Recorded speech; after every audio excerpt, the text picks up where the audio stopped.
is KIC Radio.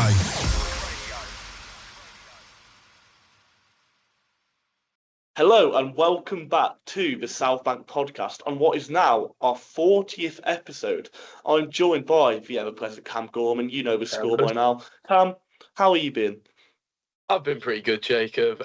Wolves are still unbeaten in 2026, which I'm shocked to say. I think we had every chance to lose the game yesterday, but we defended very resolutely, as we'll get into.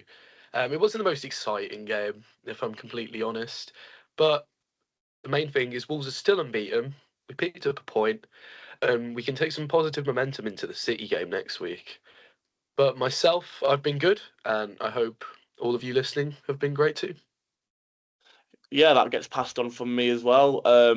As you mentioned, probably for a neutral, not a great game to watch, but for a Wolves fan, it's a performance I walked away very happy with. I thought, speaking of defence first, like you say, Cameron, the best we've defended all season, I'd say, as a unit, really made Newcastle have to struggle for chances when they had to make them, had to really dig deep to find a chance.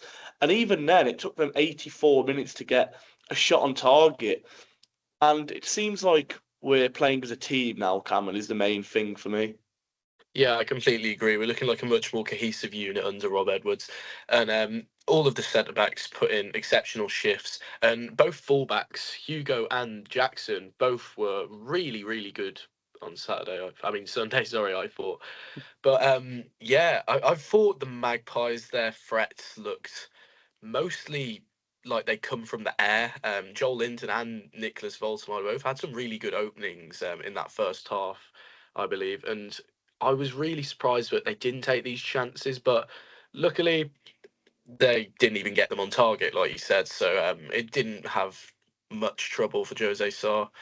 And the latter himself made some very good saves in the second half. Yeah, he did captain yesterday as well, Jose Sarr. But for me, Cameron, I agree with everything you said. Jackson Chatchua was very good defensively, I thought, but still left a lot to be desired on the ball. And I completely agree. Really frustrates me as a player, and I could see other players getting frustrated with him yesterday, that he just doesn't make the runs in behind. He's far too static when waiting for the ball. But I do agree, defensively, very, very sound yesterday. Jackson Chatchua, sorry, not Jason Chatchua. But yeah, like you say, it's a struggle to really pick out key moments in the game because there wasn't too many. We limited Newcastle to a lot of them, and Rob Edwards put it perfectly, I thought. We had a lot of control without much of the ball, which is a perfect way of putting it. The biggest chance came in the second half, really, didn't it, Cameron? The double save from Jose Sarr, as you mentioned, which that was great. Really gets us across the line, doesn't it? Yeah, I mean, behind the goal for that, it was quite nerve-wracking, I have to say. There was much of that game as a whole where I was on the edge of my seat for all the wrong reasons, with the constant Newcastle pressure. And may I just say, their midfield is out of this world. They put insane amounts of pressure on you with or without the ball. And it made anything Wolves do had to be so well worked, even just to get out of their own half, I thought. And like you say, I was pleased to see everyone working as a team to do that with some really clever moves sometimes. I believe Hugo Bueno was absolutely terrific, can I just say? He was my man of the match, personally. Yeah, he's certainly up there for me. I thought it was Yusuf Mosquera's best game in a Wolves shirt for quite some time. He defended his box really well, and he was desperate to run the length of that pitch and score a goal. Oh, yeah. I mean, 3 times attempted it. It was like watching Richard Stearman back at Wolves, but we were really, really solid, I thought. Really impressed with that performance. And realistically, people will complain who aren't Wolves fans at the way we played, most likely. But I think when you put it into context, we're bottom of the league playing against a very good footballing side in Newcastle. You mentioned their midfield, Cameron, but I thought our midfield, albeit a 2-man midfield with Andre and Gomez, dealt with it fantastically. I thought both Andre and Gomez were sensational yesterday. I completely agree. I actually didn't want to see João Gomez go off when he did. I thought we really dropped off after that substitution. I thought it was the wrong choice. I sent you a message at half-time saying I feel like if we went in the situation we went 1-0 down, that he'd take off either Andre or Zhao, which he did anyway for the likes of Arias. But I thought with how physical that Newcastle team is in general, we really needed both Andre and Zhao. And I thought when the latter came off, you really saw the drop off. And while we tried to create more chances from that, I thought we lost control of the game in a sense, and it made it a quite a nerve-wracking last 10 minutes for me. Yeah, certainly. I do want to go over whilst half chances, some chances that Wolves had. One that sticks out to me was a chance that wasn't. Strand Larson doing very well on the edge of the box, plays it into Mane, and I think Botman just gets the slightest touch on it to take it away from Mane, who I would 9 times out of 10 back to score if he wins that ball in that situation, and we'd go 1-0 up. I think that was the one that really stood out as a what could have been moment for me, Cameron. Do you have any that you remember?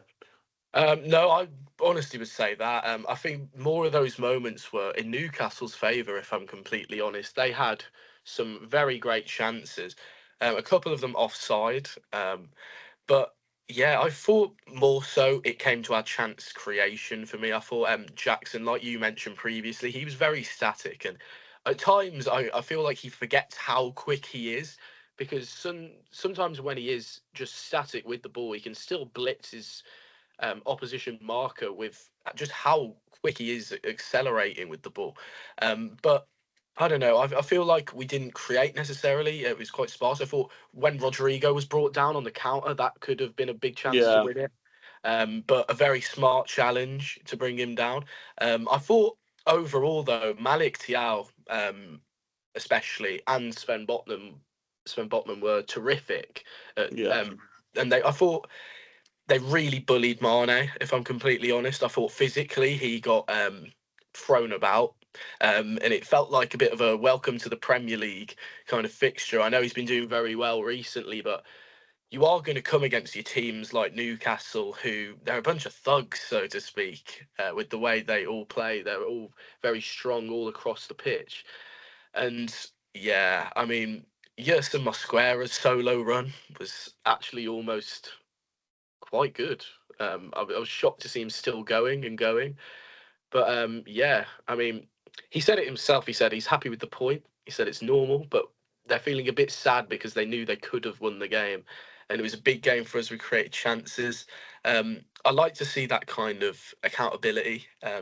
I think a point is still a good result. If you'd have asked me before the game, I would have took a point. But I think the players know it themselves that when we're not getting all three at this point of the season, it's kind of already wrote the story, isn't it? Yeah, certainly. But it's important we at least got something yesterday because, bizarrely, in the Premier League this weekend, none of the top 4 managed to win, and all the bottom 5 picked up points.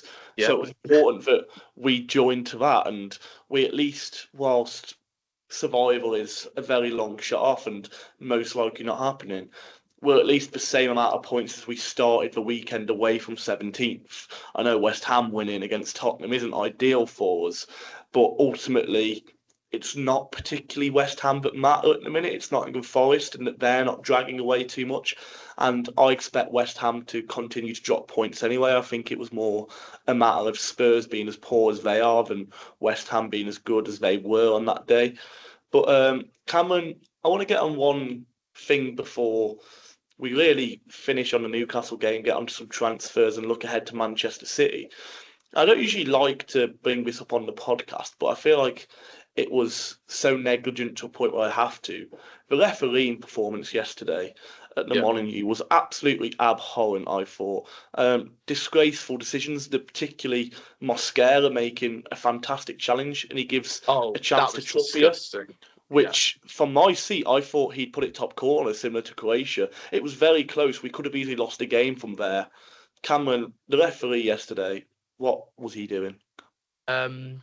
Abhorrent was the word you used, and I'd use the same word. I was disgusted. I was using some very not choice language, I have to say, to speak my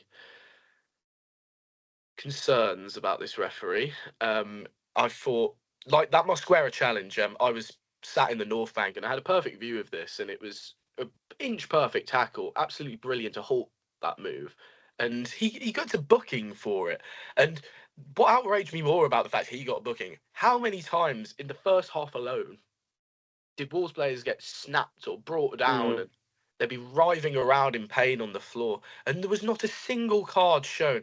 A Joel Linton one strikes out to me, but it was quite early on in the first half, and the challenge was shocking, and he didn't even get a booking, and I was Yeah. thinking, what on earth?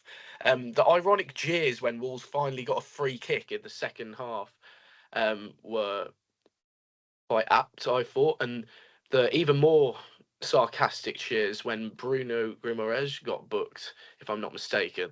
Um, and it was just ridiculous.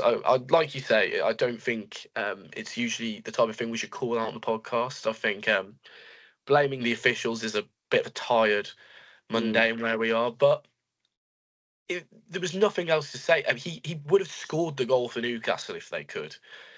Yeah. And yeah, I think it was ridiculous. I think he really lost control of the game as well. It became quite feisty towards the end, due to the refereeing standard on display. And yeah, it was just.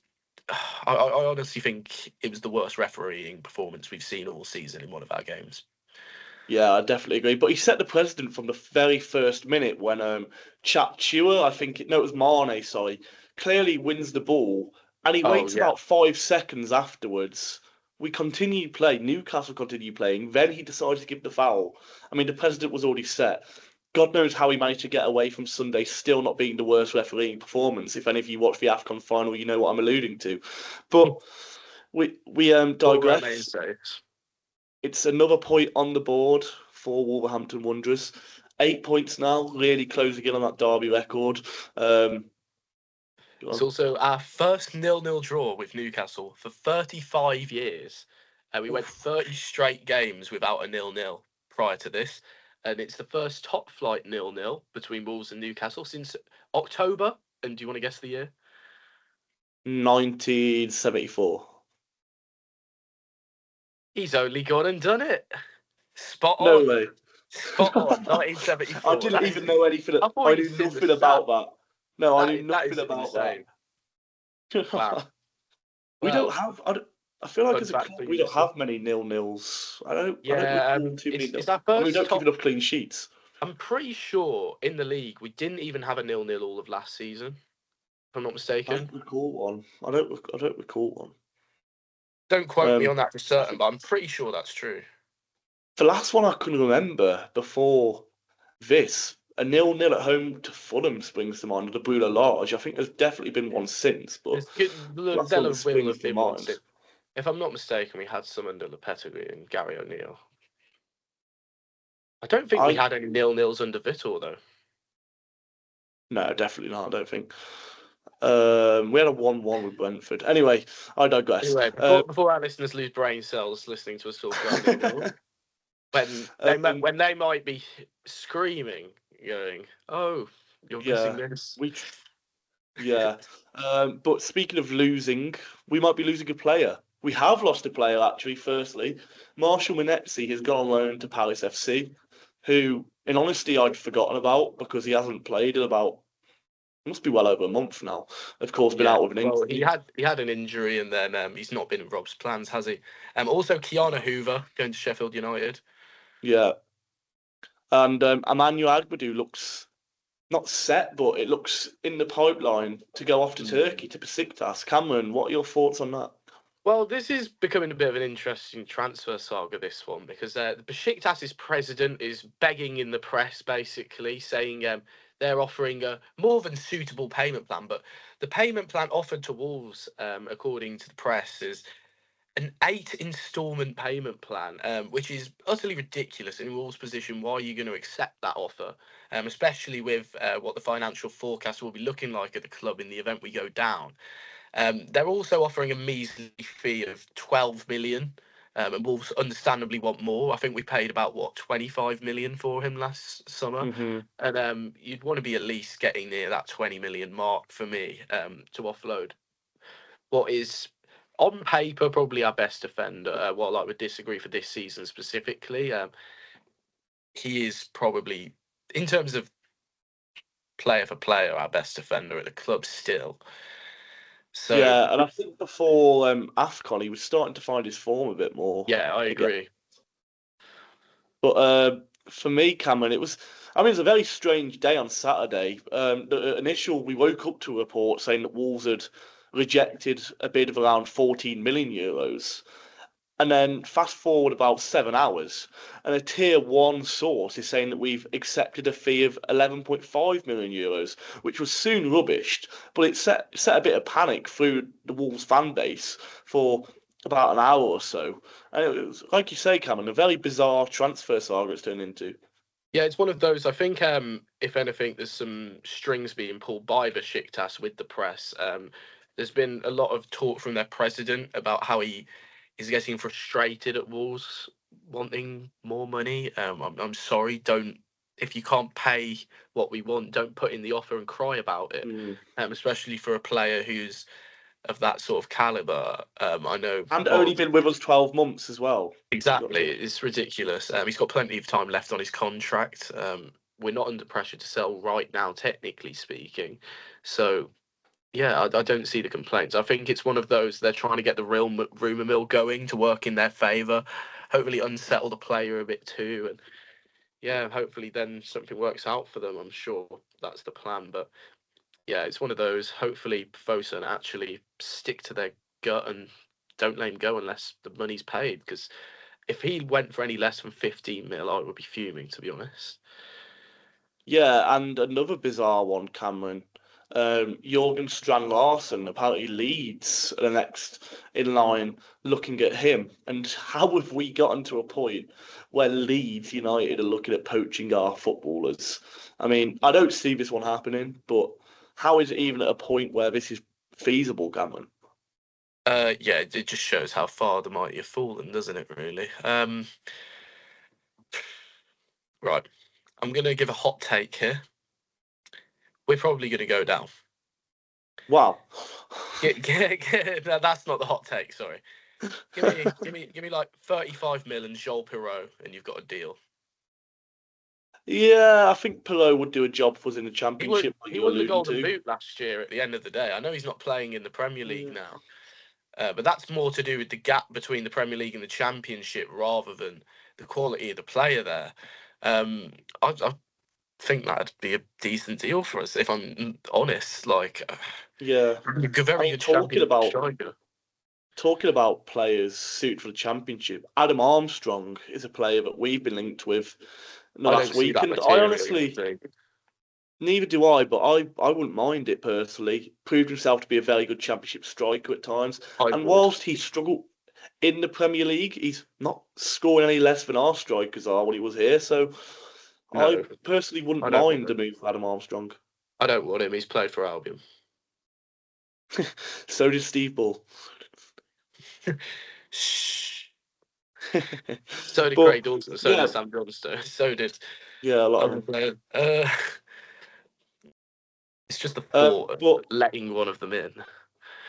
yeah, they have they have to do very well when they come in to earn my respect and a lot of Yeah, Wolves because fans. I think with Adam Armstrong, it could very much work against him if he's not off the mark very quickly. He's a player that we all know is prolific in the second division, and when he's ex Albion too, I think he'd make a rod for his own back if he didn't have a fast start, and I think that could very quickly make fans turn against him.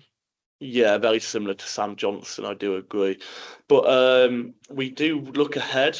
Wolves' next game is a trip to the Etihad to play Manchester City. Of course, this will be an extremely tough game. Man City not looking great in the Manchester derby though.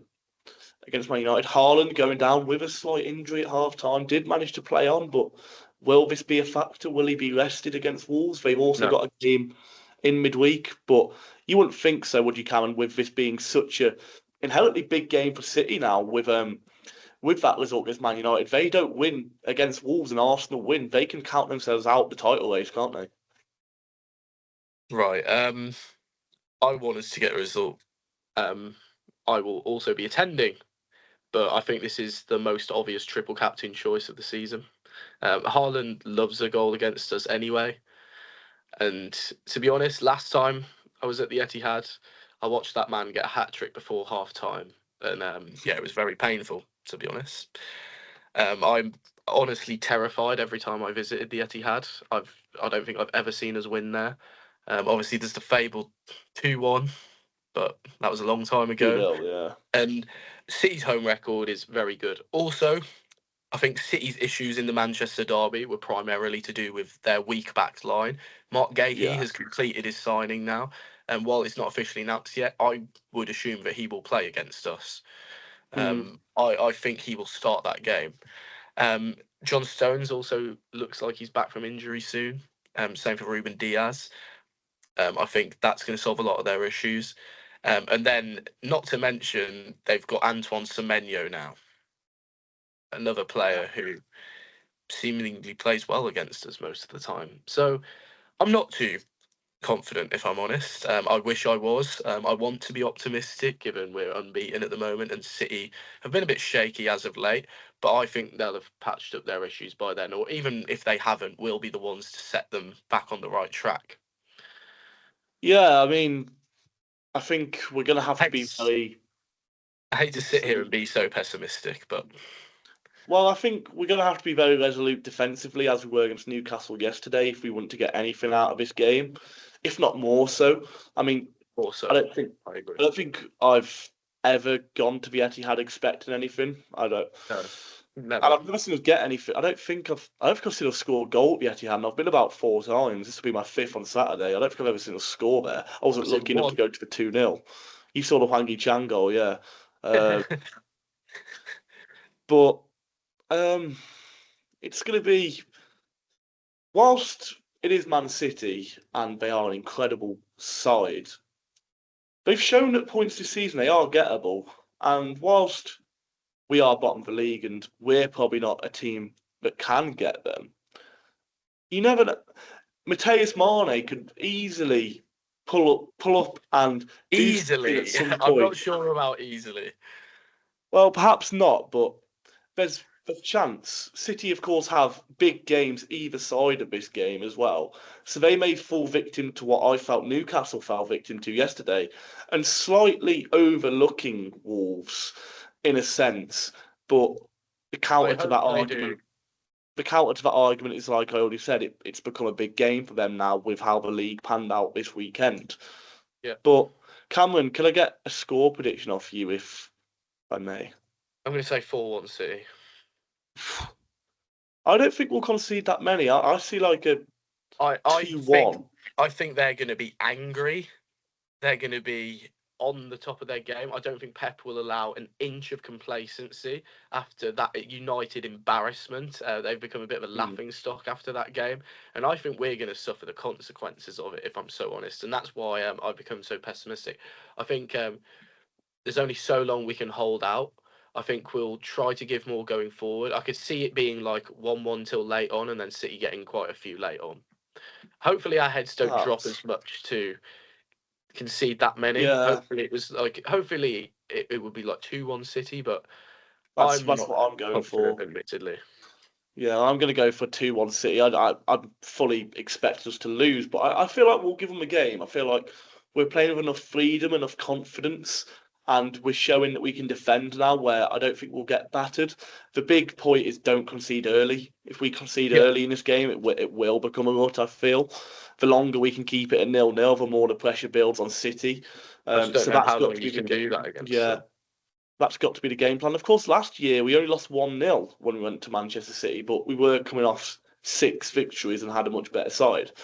But I think that's everything now. We look ahead to Manchester City. Hopefully, fingers crossed, Wolves can keep their unbeaten streak in 2026 going, although it'll be a very tough ask. Cameron, I'd like to thank you for joining me once again on the Southbank podcast. It's been a pleasure, as always. And is there anything you'd like to say as we sign off? Just next week, we might be publishing our episode on Tuesday, as we're just trying to work out some scheduling issues. Moving forward for the rest of the season. Other than that, I'd just like to echo Jacob's thoughts. Thank you for listening. Thank you for joining us week in and week out. And I hope my pessimism hasn't been too daunting. Yeah, that's everything for the Southbank podcast. Goodbye. Thank you and goodbye.